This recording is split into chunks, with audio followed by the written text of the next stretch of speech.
ibu-ibu komunitas himpunan guru Taman Kanak-kanak Islam yang saya banggakan. Sebelum kita memulai kegiatan hari ini, marilah kita bersama-sama membaca basmalah agar kegiatan kita berjalan dengan lancar.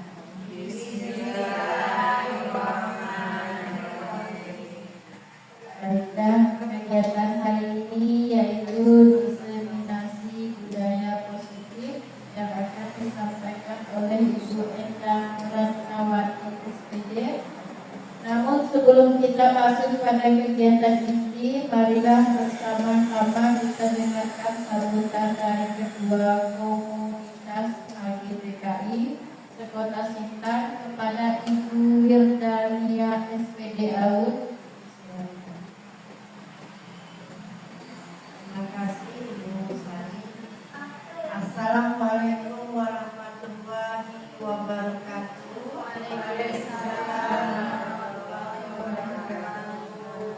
Terima kasih kepada tuan rumah dan yang saya hormati Kepala TK Islam Sekota Sintang beserta Dewan Guru yang saya hormati. Pada hari ini kita berbangga karena bisa mengikuti kegiatan calon guru penggerak. Di sini kita bisa bangga yaitu di TK Islam ini sudah ada sekolah penggerak, guru penggerak. Semoga kedepannya ibu-ibu yang lain bisa mengikuti jejak Ibu Endang. Dalam acara ini atau kegiatan ini kita dapat menimba ilmu, walaupun ilmu itu tidak banyak didapat, tetapi bermanfaat bagi kita dan untuk sekolah kita. Jadi saya harapkan ibu-ibu di sini mengikuti dengan baik dan bisa kedepannya mencalonkan atau mengikuti kegiatan program sekolah penggerak angkatan 12 guru penggerak angkatan 12. Jadi saya sangat bangga kepada Ibu Endang Ratnawati supaya ilmu yang didapat ini bermanfaat bagi kita semua.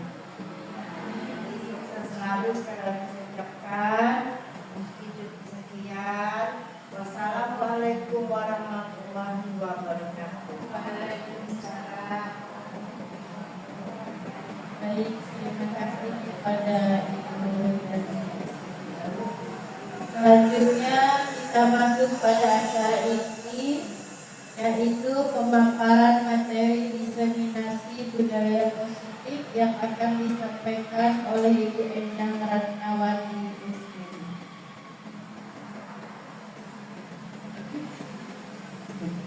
Baik, terima kasih. Sebelumnya saya ucapkan Assalamualaikum warahmatullahi wabarakatuh.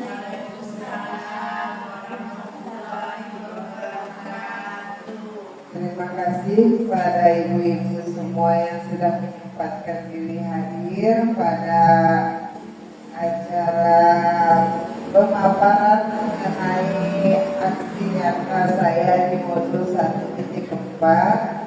Kepada Ibu Ketua Komunitas, terima kasih sudah selalu memotivasi kami guru-guru di TK Islam agar lebih maju. Untuk teman-teman yang lain, semoga nanti pas ada pembukaan yang baru lagi daftar ya. Kita hari ini santai saja, saya tidak menggurui, saya hanya berbagi. Insya Allah nanti bisa diterapkan di sekolah masing-masing ya. Kita mulai ya. Siap ya. Senyumnya mana? Ya. Jangan tegang ya. Ini bukan ujian, ini hanya pemaparan. Ya. Hari ini saya akan memaparkan aksi nyata di modul saya sekarang, modul 1.4 mengenai penyebaran pemahaman dan penerapan budaya positif. Ini perlu perkenalan lagi, nama saya. Ya, alhamdulillah masih ada yang kenal. Nama saya Eda Ratnawati, saya masih calon guru penggerak angkatan 11. Doakanlah sampai Desember kegiatan kami nanti. Semoga di bulan Desember saya bisa lulus dengan nilai yang baik, supaya nanti bisa memberikan teladan bagi rekan-rekan. Ya, betul tak Ibu? Tidak, kan? Ya. Nah, sebelum memulai, ada yang tahu apa itu tujuan pendidikan menurut Ajar Dewantara atau menurut ibu-ibu saja? Tujuan pendidikan itu apa?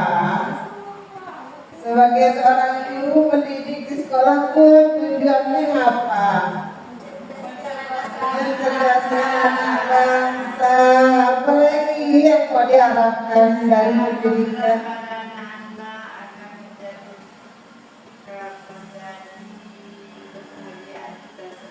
Iya, supaya anak berbahagia menuntut ilmunya. Ada yang tahu lagi?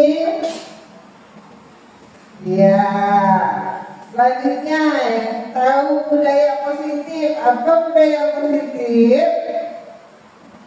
Ada yang tahu enggak, di sekolah tuh ada budaya positif. Sebenarnya ini sudah kita laksanakan sehari-hari, cuma bahasanya kadang-kadang kita tidak tahu. Beda. Kebiasaan apa Bu? Kebiasaan baik. Nah, apa lagi ya? Ayo, kebiasaan baik supaya anaknya gimana? Berkembang menjadi pribadi yang baik. Iya, benar. Next Bu, mari kita lihat ya. Ini Bapak Ki Hajar Dewantara, Bapak pendidikan kita. Menurut beliau, tujuan pendidikan itu menuntut segala kodrat yang ada pada anak agar mereka mampu mencapai keselamatan dan kebahagiaan yang setinggi-tingginya, baik sebagai manusia maupun sebagai anggota masyarakat. Nah, berarti kita harus menuntun anak sesuai dengan tingkatan usianya. Misal anak yang 5 tahun, kalau kita mengajarkannya sistemnya untuk anak usia 7 tahun, benarkah itu seperti itu? Itu menuntun atau memaksa sebenarnya? Iya. Bahagia tak anak kalau kita paksa? Tidak. Makanya menurut beliau kita harus menuntun sesuai kodrat. Nah, ini sudah ada dijabarkan mencapai keselamatan dan kebahagiaan. Anak kalau dibimbing sesuai usianya pasti bahagia kan? Karena sesuai dengan tingkat usianya, sehingga anak tersebut mampu menjadi anggota masyarakat. Pasti dia bisa bersosialisasi. Next Bu. Nah, ini budaya positif. Budaya positif di sekolah yaitu nilai-nilai, keyakinan-keyakinan dan kebiasaan-kebiasaan di sekolah yang berpihak pada murid, agar murid dapat berkembang menjadi pribadi yang kritis, penuh hormat dan bertanggung jawab. Jadi intinya semua kegiatan di sekolah itu harus berfokus kepada murid, harus berpusat kepada murid, bukan harus berfokus kepada guru. Selama ini kan kegiatan pembelajaran banyaknya anak-anak harus ikut maunya guru kan. Kayak kita mengajar di kelas klasikal namanya, anak-anak tuh ikut apa kata guru. Sebenarnya pembelajaran yang benar kita itu melihat kemampuan anak, bakat dan minat mereka, sehingga pembelajaran khusus sesuai dengan apa yang menjadi minat dan bakat anak-anak. Kalau mereka ngikutkan maunya guru, itu namanya kita memaksakan kehendak kita kepada mereka, sehingga perkembangannya tidak maksimal. Ya, lanjut Bu. Nah, konsep inti budaya positif itu ada beberapa ya. Yang pertama ada perubahan paradigma belajar. Ada disiplin positif, nilai-nilai kebajikan universal, motivasi perilaku manusia, keyakinan kelas, kebutuhan dasar manusia, posisi kontrol guru, dan segitiga restitusi.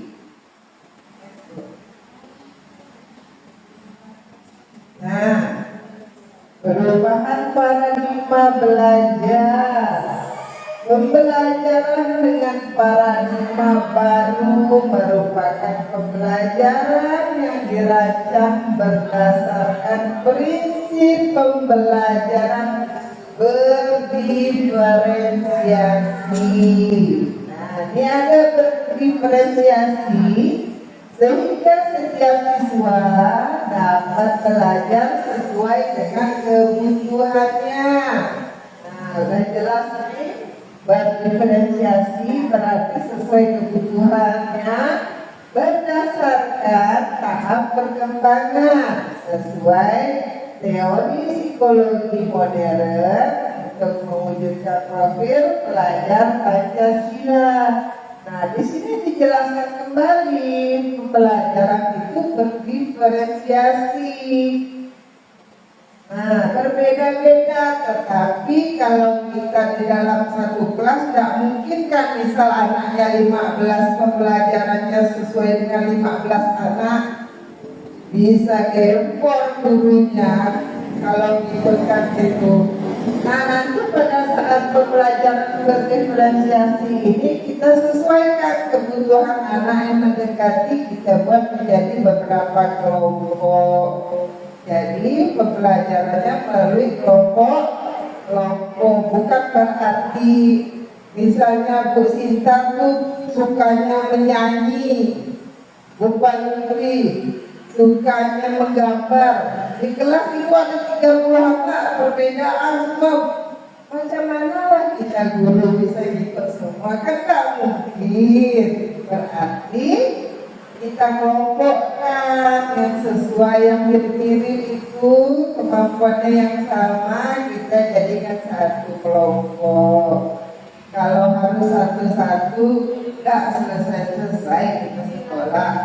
Iya, textbook. Nah, ini miskonsepsi tentang teori kontrol. Selama ini ilusinya guru selalu mengontrol murid. Benar enggak? Kebanyakan sekarang gitu kan, guru yang kontrol murid. Terus ada ilusi bahwa semua penguatan positif efektif dan bermanfaat. Ternyata tidak semua yang kita berikan kepada anak-anak penguatan positif itu bisa menjadi hal-hal yang bermanfaat dan positif untuk anak. Terkadang kita bilang sesuatu yang baik, jika dilakukan dia terus tanpa ada minat tadi dirinya sesuai dengan kontrol kita, dia juga nanti ujung-ujung tidak akan berkembang dengan bagus. Di sini ada ilusi juga bahwa kritik dan membuat rasa bersalah mampu menguatkan karakter. Nah, ini kadang-kadang kalau ada anak yang salah, kita suka bilang, pulang kamu nih, nah, itu kan anaknya merasa bersalah, jadi ujung-ujung jadi minder, itu nggak boleh juga. Ilusi bahwa orang dewasa berhak memaksa. Nah, ini kebanyakan guru-guru kan kalau dilihat-lihat kalau udah capek lalu memaksakan kehendak pada anak-anak. Anak-anak jangan lagi tidak belajarnya, kadang-kadang begitu. Tapi anak-anaknya kalau tertekan nyampe tak ilmunya. Tidak, kan karena sama seperti kita. Kalau kita dalam keadaan tertekan, apa yang disampaikan pun tak akan nyampai. Betul tak? Next book. Nah, ini perubahan paradigma stimulus respon ke pendekatan teori kontrol atau teori pilihan. Stimulus respon ini realitas kebutuhannya kita sama. Sementara di teori kontrol sebenarnya kita itu berbeda. Kita merasa semuanya disamakan, padahal sebenarnya berbeda. Terus semua orang melihat hal yang sama, padahal sebenarnya setiap orang memiliki gambaran-gambaran yang berbeda. Kita mencoba mengubah orang agar berpandangan sama dengan kita, padahal yang sebenarnya kita berusaha memahami para perbandingan orang lain dengan dunia.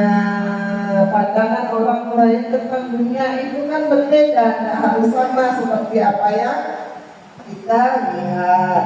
Terus perilaku buruk dilihat sebagai suatu kesalahan, padahal semua perilaku memiliki sebuah tujuan. Orang lain bisa mengontrol saya, padahal hanya saya yang bisa mengontrol diri saya sendiri. Terus saya bisa mengontrol orang lain, padahal saya tidak bisa mengontrol orang lain. Bisakah kita mengontrol orang? Tidak bisa kan? Kita hanya bisa memberikan saran. Selanjutnya kembali ke pribadi masing-masing. Senyum-senyum. Iya. Pemaksaan ada pada saat tunjukkan gagal, padahal sebenarnya kolaborasi dan konsekuensi menciptakan pilihan yang baru. Model pemikiran menang atau kalah, padahal model berpikir itu selalu menang dan menang. Maukah mikir kalah? Pasti mikirnya mau menang kan? Iya, egois. Let's go. Nah, ini disiplin positif. Disiplin berasal dari kata disiplina yang artinya belajar. Berarti kita tuh disiplin itu selama ini salah pemikiran ya. Ternyata disiplin itu belajar ya. Disiplin mengacu pada disiplin diri yang memiliki tanggung jawab terhadap apa yang dilakukannya berdasarkan nilai-nilai dan nilai-nilai yang diyakininya. Disiplin positif merupakan salah satu cara penerapan disiplin yang bertujuan untuk menumbuhkan kesadaran serta memberdayakan peserta didik tanpa imbalan, penghargaan atau reward, tanpa ancaman ataupun hukuman. Kadang-kadang kan ada anak yang agak lama, yang cepat, ibu ada ini, gitu kan, supaya dia cepat. Ternyata itu memiliki dampak yang negatif.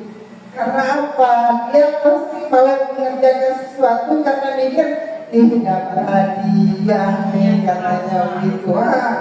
Jadi kalau tidak ada hadiah nanti iya, jadi tak bersemangat, ternyata tak baik. Selama ini kita taunya supaya anak semangat kan.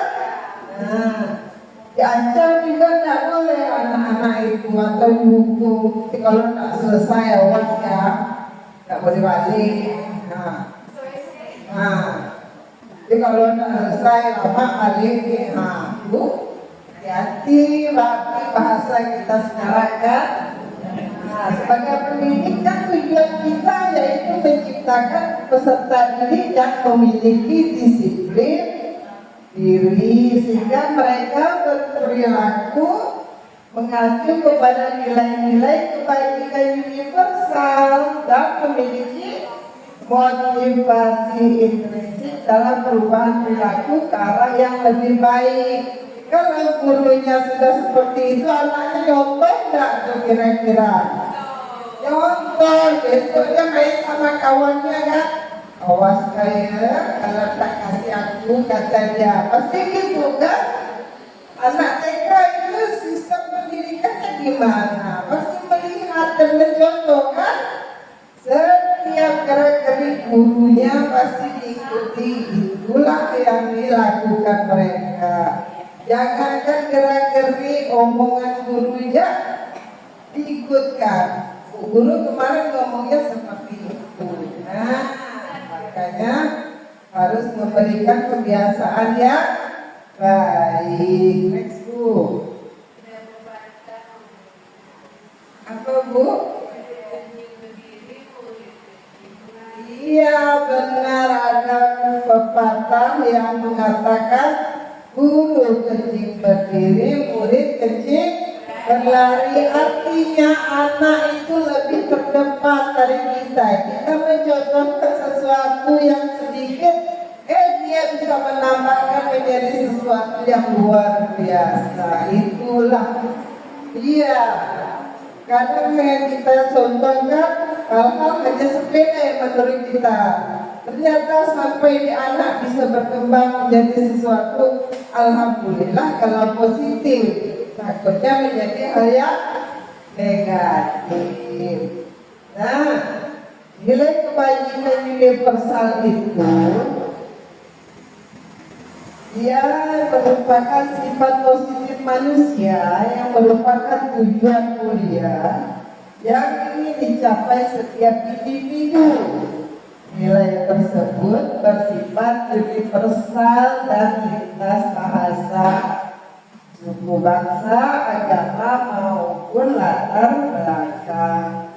Dengan kita meraihkan nilai-nilai kebaikan yang diyakini seseorang, maka motivasi dari dalam dirinya, kalau intrinsik itu ya, kalau intrinsik dari mana? Dalam apa luar?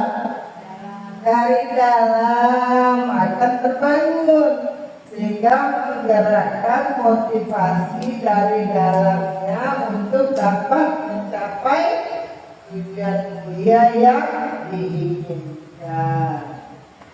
Nilai kebajikan yang ingin dicapai oleh setiap anak Indonesia kita kenal dengan profil pelajar Pancasila.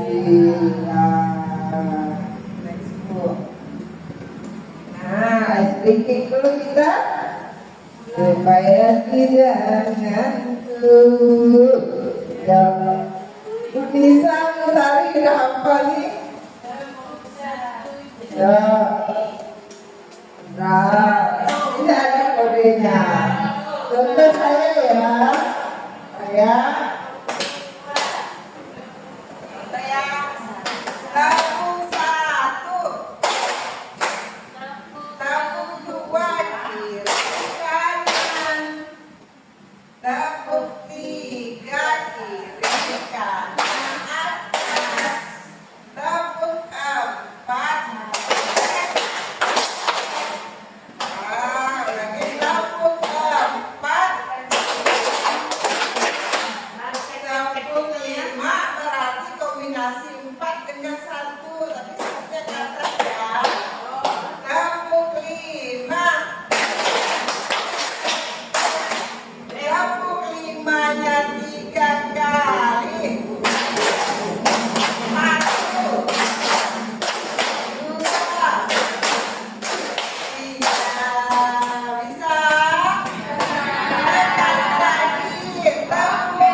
pakai untuk mengajarkan anak-anak berhitung, ya. Tek-tek satu, tek-tek dua. Kemudian kita mau berapa kali kan? Ya, langsung. Sekarang ibu merasa tangannya agak rasa panas kan setelah sampai. Alhamdulillah, itu artinya peredaran darah kita lancar. Ibu gerak-gerakkan. Iya, alhamdulillah, amin. Textbook. Nanti di sekolah dipakai ya ibu-ibu supaya anaknya tidak pegel kalau pada saat belajar. Iya, nanti saya kirim. Nah, motivasi perilaku manusia itu ada dua, intrinsik dan ekstrinsik. Intrinsik itu dari mana tadi? Dalam apa luar? Dalam. Kalau ekstrinsik berarti dari luar. Hebat bahasa Inggris ibu-ibu dia. Ternyata luar biasa mereka Islam ini ya. Ya, guru bahasa Inggris. Untuk motivasi intrinsik untuk menjadi orang yang mereka inginkan dan menghargai diri sendiri dengan nilai-nilai yang mereka percaya itu yang dari dalam diri. Sedangkan dari luar ekstrinsik untuk menghindari ketidaknyamanan atau hukuman dan untuk mendapatkan imbalan atau penghargaan dari orang lain. Jadi kadang-kadang kita berperilaku kalau tidak pengen aman, pengen nyaman. Itulah dia yang ekstrinsik. Ya? Pengen nyaman karena pengen dapat imbalan, pengen dapat penghargaan dari orang, dari amannya. Tidak mau mendapatkan hukuman. Jadi kita berusaha menjadi yang baik supaya kita tidak mendapatkan hukuman. Next book. Nah, ini contohnya. Kalau hukuman itu perbedaannya antara hukuman, konsekuensi, dan restitusi. Kalau hukuman itu tindakannya tidak kita rencanakan. Kadang-kadang lihat ada anak yang kita rasa dia berbuat kesalahan, memberikan hukuman secara tiba-tiba karena dia tidak direncanakan. Hukuman itu tidak terencana atau tiba-tiba. Murid yang dihukum tidak tahu apa yang akan terjadi atau yang akan dilibatkan tuh. Dia itu diapain dengan gurunya tidak tahu. Karena dia begitu dipanggil langsung diberikan hukuman. Terus bersifat hukuman fisik atau psikis. Kalau tidak kita memberikan hukuman, kadang-kadang ada yang menjewer, orang-orang kan psikisnya juga kena, mentalnya. Terus di sini bersifat satu arah, artinya yang memegang kendali adalah orang yang menghukum. Jadi tidak ada komunikasi dua arah antara yang menghukum dengan yang dihukum. Sedangkan konsekuensi ini terencana atau disepakati, seperti kita membuat peraturannya. Kalau kita melanggar ada ini hukumannya gitu. Jadi konsekuensi terencana berarti sudah dibuat sebuah kesepakatan. Murid tetap dibuat tidak nyaman karena kesepakatan itu lebih banyak berpihak kepada guru. Ya, muridnya kadang hanya ikutin apa kata gurunya. Sikap guru selalu memonitor murid. Nah, murid sikit-sikit ada salah sikit langsung ditengok lagi, tidak boleh. Sementara tidak diberikan penguatan kenapa dia tidak boleh, langsunglah diberi konsekuensi sesuai kesepakatan. Itu yang menjadi latar belakangnya memberikan hukuman tadi. Nah, sedangkan restitusi proses menciptakan kondisi bagi murid untuk memperbaiki kesalahannya. Di sini nanti peran guru tetap berkomunikasi dengan murid jika ada yang membuat kesalahan. Proses kolaboratif yang mengajarkan murid untuk mencari solusi sendiri. Ini nanti ada kita bahas di belakang. Nanti kita ada buat permainan ya, ibu main ya. Kita main game habis ini. Nah, ini ciri-ciri restitusi yang bisa ibu terapkan di sekolah ini.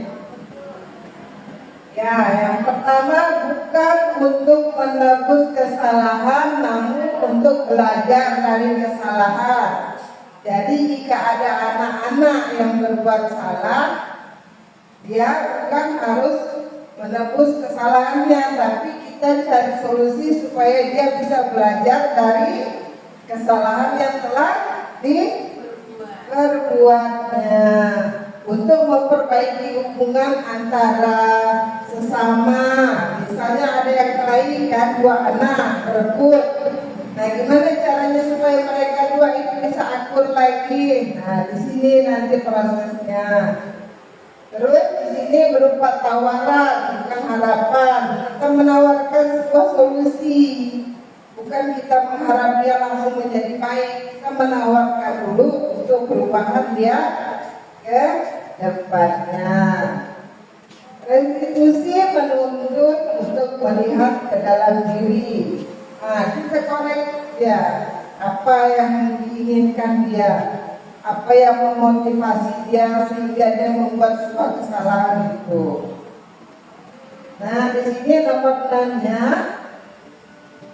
nomor 5, restitusi mencari kebutuhan dasar yang mendasari tindakan. Yang keenam, restitusi diri adalah cara yang paling baik. Yang ketujuh, restitusi fokus pada karakter bukan tindakan. Yang delapan, restitusi fokus pada solusi. Nah, tadi kan mencari solusi atas sebuah kesalahan. Yang kesembilan, restitusi mengembalikan murid yang berbuat salah pada kelompoknya. Kadang kan ada yang sudah salah, dia tidak enak, takut gabung sama kawannya lagi. Menggunakan restitusi nanti kita bisa mengembalikannya supaya dia mau lagi bermain sama teman-temannya dan teman-temannya mau menerima. Next book. Nih, keyakinan kelas. Nah, ini perlu dibuat kelas nih. Pembuatan keyakinan kelas sifatnya lebih abstrak dari peraturan. Dulu kan kita peraturan kelas nyebutnya ya. Sekarang nyebutnya keyakinan kelas. Berupaya pernyataan universal dibuat dalam bentuk positif, sedikit saja agar mudah diingat, sesuai dengan kondisi kelas dan sekolah agar mudah diterapkan. Semua warga sekolah atau kelas dilibatkan saat membuatnya. Walaupun di TK membuat keyakinan kelas harus sama anak-anak. Gimana caranya? Bingung ya? Kita lihat karakter anak kan, kalau TK sambil bermain, berarti kita membuatnya sambil bermain. Next, nanti ada saya jelaskan.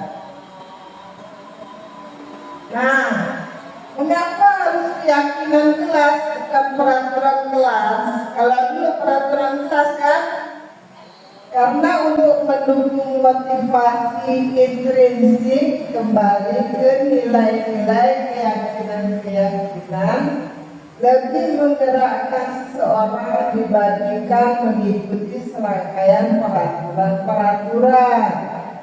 Peraturan kelas bisa menghasilkan keyakinan kelas.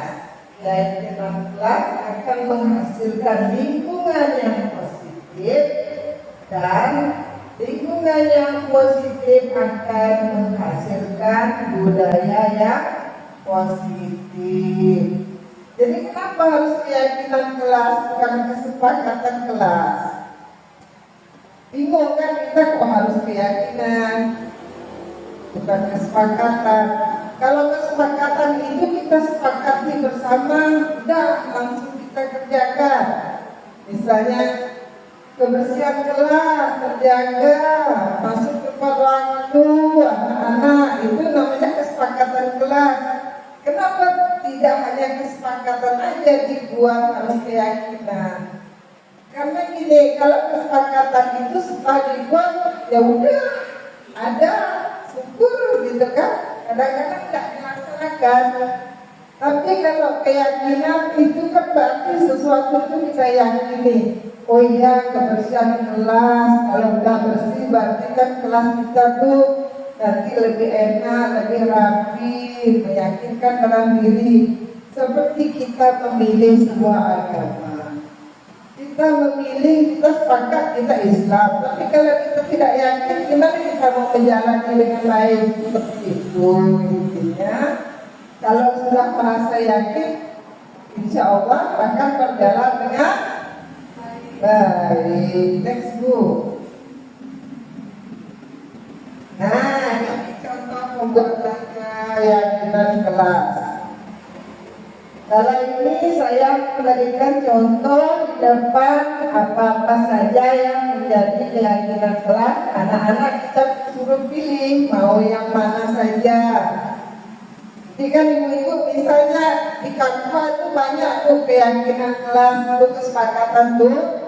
Ibu buat aja dalam bentuk poster, tempel. Kalau mau anak-anak nanti kan ada gambar membuang sampah pada tempatnya, itu kan berarti menjaga kebersihan, seragam berarti pakaian sesuai dengan apa yang mau diambil di kelas. Nanti anak-anak suruh maju satu-satu. Setuju enggak kalau kita di kelas bersih? Kalau saya kemarin pakai aja apa? Angkat tangan. Setuju enggak? Kalau setuju berarti itu dimasukkan. Ibu buat banyak-banyak dulu, mana yang banyak terpilih itulah yang menjadi keyakinan kelas. Nanti ditempel di dalam kelas. Textbook. Nah, manusia memiliki kebutuhan dasar. Kebutuhan dasar manusia itu yaitu segala sesuatu yang kita lakukan untuk mendapatkan apa yang kita inginkan. Seluruh tindakan yang kita lakukan memiliki tujuan tertentu, dan semua usaha terbaik yang kita lakukan adalah dalam rangka agar kebutuhan dasar kita terpenuhi dengan baik. Nah, sama bukan cuma anak-anak, kita yang dewasa juga memiliki kebutuhan dasar. Apa saja kebutuhan dasarnya? Facebook. Kebutuhan dasar manusia itu ada 5. Kebutuhan untuk bertahan hidup, ya, dengan kita mencari makan. Kan ada sandang pangan papan itu ya Bu ya. Seingat pelajarannya Ibu. Ya. Terus kita memerlukan cinta dan kasih sayang. Karena kalau kita hidup tanpa cinta dan kasih sayang, apa Bu Sinta jadinya? Hampa. Iya, ada yang kesepian katanya, galau. Nah itulah, makanya kita memerlukan cinta dan kasih sayang. Kebebasan perlu enggak kita nih? Mau kita dikurung ya di dalam rumah? Mau enggak mau. Berarti kebebasan perlu. Supaya apa? Bahagia. Supaya apa lagi? Merilekskan pikiran. Perlu enggak kesenangan? Kalau tepat perlu. Kok perlu senang? Perlu senang. Iya benar. Kekuasaan ada? Baru dong. Ya, tapi tidak dominan. Di suatu masa ada kita memerlukan kekuasaan, tapi dia tidak dominan, makanya dia letaknya di bawah. Ya, ya.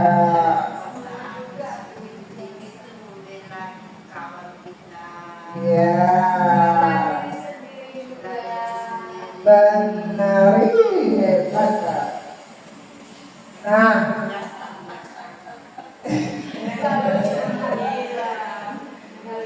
iya, kita memiliki 5 posisi untuk mengontrol sebagai penghukum, sebagai pembuat orang merasa bersalah, sebagai teman, sebagai pemantau, juga sebagai manajer.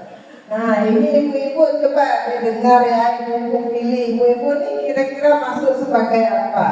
Kalau sebagai penghukum itu, seseorang penghukum bisa menggunakan hukuman fisik maupun verbal. Ya, fisik. Nah, alhamdulillah. Sebagai pembuat orang merasa bersalah, biasanya guru akan bersuara lebih lembut tapi menyakitkan hati. Dengan mata jeling-jeling begitu deh. Ya. Ada nggak apa-apa. Kita kan memperbaiki diri. Ya. Terus kita sebagai teman guru pada posisi ini tidak akan menyakiti murid, namun akan tetap berupaya mengontrol murid melalui persuasi, melalui pendekatan. Kita sebagai teman kadang-kadang gitu juga kan, kita dengan anak murid bisa menjadi teman, tapi tidak boleh terlalu dekat. Nanti anaknya bisa keluar, remaja lalu. Nah, ini sebagai monitor atau pemantau, gurunya hanya memantau dan mengawasi anak. Nah, kalau yang manajer nih, responnya menunjukkan tanggung jawab guru dalam posisi terakhir. Manajer adalah posisi member di mana guru berbuat sesuatu bersama dengan murid, mempersilahkan murid mempertanggungjawabkan perilakunya, mendukung murid agar dapat menemukan solusi atas permasalahannya sendiri. Ayo, masuk mana itu? Manajer yang terbaik di sini. Semoga yang masih di posisi atas, insya Allah nanti kita memperbaiki diri. Tidak ada yang salah dengan semua posisi. Namanya kita sedang dalam proses belajar. Ya, nah ini kalau posisi kontrol guru, ada sebuah kasusnya. Pada saat upacara ada siswa yang tidak memakai atribut lengkap. Kalau manajer dia akan gini, apakah kamu tahu kesalahanmu? Kira-kira apa apa yang akan kamu lakukan untuk memperbaiki kesalahan ini? Tuh, kalau manajer pasti dia kembali ke anaknya lagi. Kalau penghukum, berdiri di depan kelas, kata dia. Kamu ini tidak pakai pakaian lengkap, jadi hari ini kamu hanya berdiri saja di depan kelas. Itu kalau penghukum. Kalau pembuat rasa bersalah, dia pasti ngomong, berapa kali Bu Guru harus beritahu, Bu Guru kecewa sama kamu. Nah, itu kan kita walaupun pelan tapi tajam bahasa mendengarkan, jadi kita nggak enak perasaannya. Terus sebagai teman, ayolah buat Bu Guru bangga, kali ini kita tidak apa-apa. Terus sebagai pemantau, kamu sudah melanggar apa peraturan dan konsekuensinya? Tanyakan lagi kepada anak. Maka lebih baik menjadi manajer karena diskusi dengan anak mencari solusi. Next Bu. Nah, ini segitiga diskusi yang ibu-ibu bisa buat di rumah nanti di sekolah. Segitiga diskusi merupakan sebuah strategi yang dapat dilakukan sebagai proses menciptakan kondisi menuntut murid untuk memperbaiki kesalahan-kesalahan yang mereka lakukan. Tahapannya ada 3: menstabilkan identitas ini untuk membuat anak yang merasa gagal karena berbuat salah menjadi positif terhadap dirinya. Yang kedua, validasi tindakan yang salah, membantu murid untuk mengetahui kebutuhan dasar yang ingin dipenuhinya ketika melakukan kesalahan. Yang ketiga, menanyakan keyakinan. Anak melihat kesalahannya dihubungkan dengan norma sosial dan nilai-nilai yang mendasari manusia berinteraksi dengan orang lain. Next Bu, penjelasannya dilanjut. Nah, kita mau main. Ada sebuah skenario kasus. Pada saat anak-anak antri mencuci tangan, setelah selesai main, tiba-tiba seorang anak bernama Syaula berlari ke arah antrian dan langsung berebut posisi kawannya yang paling depan yang sedang mencuci tangan. Temannya tersebut pun menjadi marah. Teman-temannya yang lain juga menjadi tidak suka dengan apa yang dilakukan oleh Syaula tersebut. Ini skenario yang terjadi di sekolah kami. Nanti kita bermain, tapi ibu-ibu bisa melihat contohnya dari video kami dulu. Next Bu. Ya, kita nonton dulu.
Ini kasusnya Syaula menyerobot temannya sehingga si Tori dan kawan-kawan yang lainnya marah karena antriannya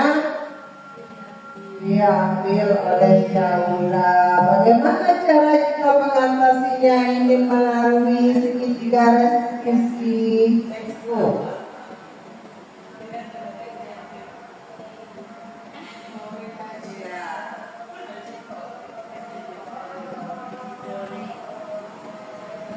Nah, ini caranya untuk menstabilkan. Kak Syaula, apa kabar hari ini, Kak? Sehat, alhamdulillah. Kakak tahu nggak apa yang dipanggil kakak ini? Nggak tahu. Kira-kira apa ya? Tadi kakak waktu main ibu lihat, setelah main kan tidak bisa kan? Ibu lihat tapi kakak menentuk ya tak mau aliransi tindakan ya. Dia ini perbuatanmu baik tak ya kak ya? Kalau menurut kakak enggak. Bisa lagi teman kan, nanti teman tidak suka, teman jadi marah sama kakak kan. Tadi kenapa kakak bunyi-bunyi kita angry? Mau main lagi, kamu ya sama kawan-kawannya. Ya tapi kan kalau kita angry nanti kawannya yang sebentar dengan kakak. Karena kawannya jadi tak marah kan dengan kakak kan. Iya, jadi kalau kita melakukan apa-apa kita harus sesuai aturan. Kalau kawan kita duluan, bagi kawan yang duluan, kakak nanti setelah kawannya, gitu kan? Iya, kira-kira menurut kakak itu, kakak melanggar keyakinan apalah itu kalau tidak mengantri? Kakak itu tidak sabar. Jadi kakak apa? Tidak apa? Tidak sabar, kakak tidak mau antri. Lain kali kalau kita melakukan apa harus antri supaya temannya tidak marah, tidak terganggu. Kakak dengan teman-teman jadi anak yang baik, anak yang bisa disiplin. Nah, mulai sekarang kalau kakak melakukan apa-apa harus baik ya. Ya supaya kakak jadi anak yang apa tadi? Anak yang baik, anak yang sopan, anak yang disiplin. Bisa kan? Oke, terima kasih ya kak. Oke, sekarang kakak bermain ya. Terima kasih. Begitu cara menggunakan segitiga restitusi. Let's go.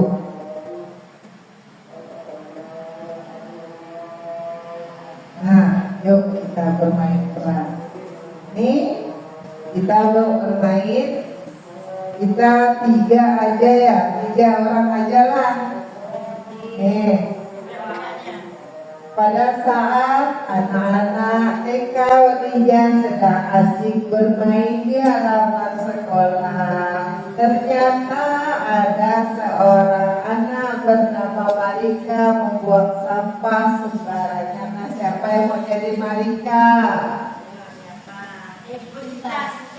Nah, dan hal ini terlihat oleh Ibu Nina selaku guru di TK. Siapa yang mau jadi ibu gurunya? Nah, kemudian Ibu Nina memanggil Malika untuk menanyakan mengenai perbuatan yang dilakukannya tersebut menggunakan segitiga restitusi yang terdiri dari 3 tahapan, yaitu menstabilkan identitas, validasi tindakan yang salah, dan menanyakan keyakinan. Ya, 3 orang aja, yang satu teman mainnya aja. Ya, ambil itu apa? Pakai gelas yang kosong itu, pura-pura jadi sampah. Tolong Bu, ditepikan aja dulu biar ngasih itu enak mainnya. Ya.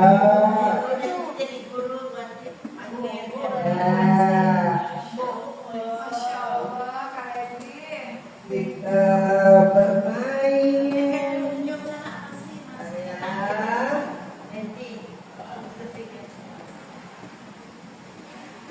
Ya, di situ aja ngasih. Tuh. Nah, selanjutnya identitas. Ya, sambil main, nggak apa-apa. Ibu lihat sampai berdiri, pura-pura main kejar-kejaran, main pokok-pokok.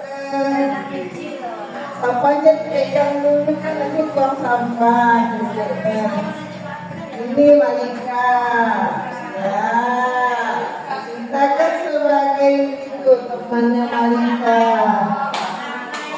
ya. Gurunya lagi jalan-jalan ya anak muridnya, bisa aja nggak apa-apa. Malika buang sampah sembarangan, lempar aja Malika sampahnya, gurunya lihat. Ya, ya, ya. Kemudian setelah itu selesai bermain, anak-anak bubar, dan bubar. Nanti Bu Guru memanggil Malika. Ya, Ibu Guru silakan di tengah Bu pemberian. Nah, maju Bu.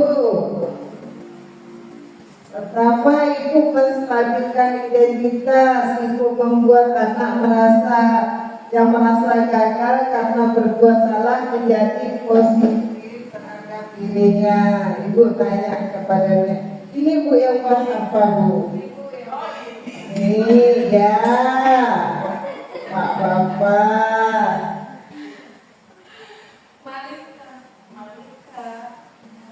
Ya, pakai mic Bu, biar keren dulu. Ini agak depan ya. Ya. Bisa. Mau enggak?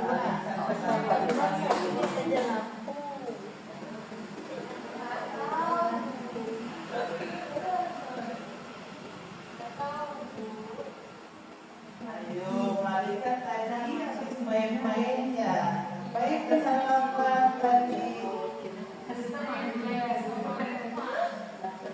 Kemudian ini apa?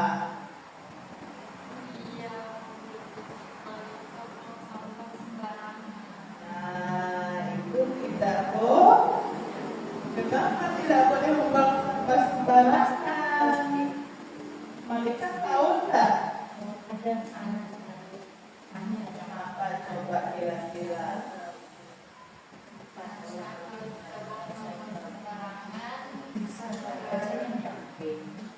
Teman-teman yang lain akan terganggu karena sampah yang kotor dan bau. Nah, selain itu juga halaman menjadi kotor, banyak sampah di mana-mana. Sebaiknya di mana kita membuang sampah? Di sekolah ada kan ataukah? Kira-kira apa yang sudah dilanggar? Keyakinan apa yang sudah dilanggar? Mereka membuang sampah sembarangan.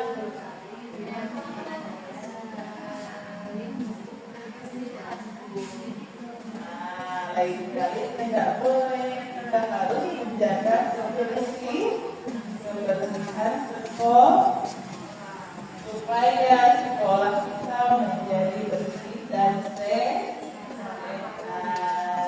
Oke, terima kasih. Ya, kenapa? Kenapa enggak ilmu ini keren lah. Iya.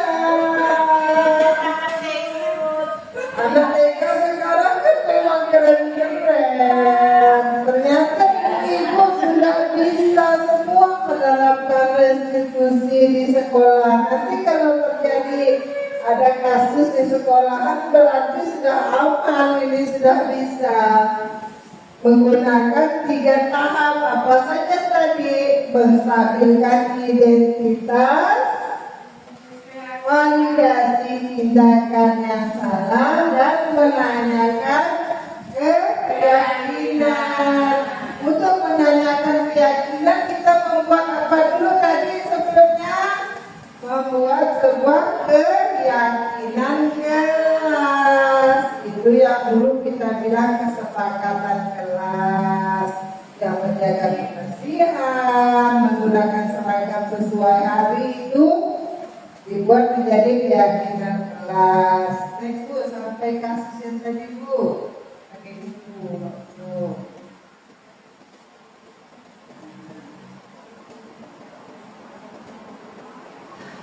Ya, selesai bermain kita tadi, akhirnya kita sampai di penghujung kegiatan. Semoga apa yang saya sampaikan tadi bermanfaat. Insya Allah kalau diterapkan di sekolah nanti menjadi lebih tertib.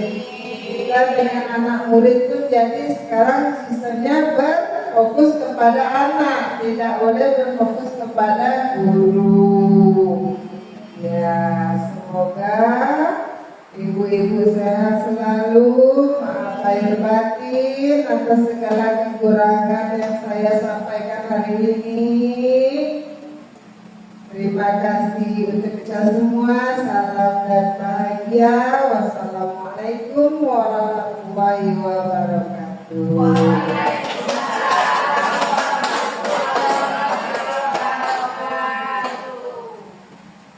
Demikianlah pemaparan dari Bu Endang dan kawan di SPT. Dengan berakhirnya pemaparan materi tadi, maka berakhir sudah kegiatan kita hari ini. Akhir kata wali saya ucapkan wali hidayah. Wassalamualaikum warahmatullahi wabarakatuh. Terima kasih.